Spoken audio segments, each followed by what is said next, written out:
ngeen jëf mbokk yi ñu ñuy topp su sunu seen bi di Buzz Total TV way leen te abonné te partagé te like vidéo bu baax a baax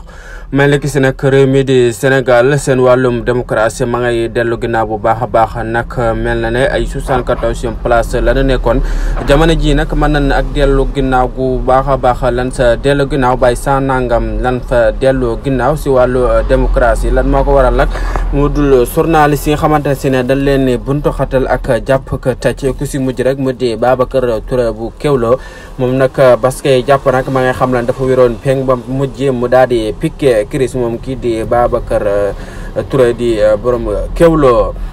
ñii di waa Yewwi Askan Wi nag ak réero ma ngay bëgg am seen biir ndax ñii nee na ne dañuy dem sa dialogue ba ñii nee na ne duñu dem sa dialogue ba mi ñii di waa Yewwi Askan Wi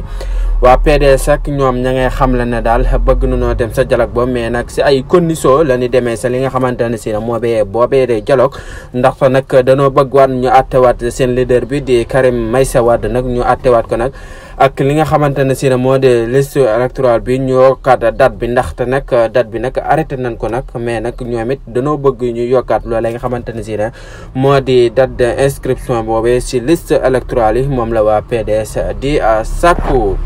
way leen te abonné tey partagé tey like vidéo yi day aimé bu baax a baax ndax mooy gën a may suñ chaîne bi doole ñu leen di jox fii tout le temps yi actualité yi régime d'actualité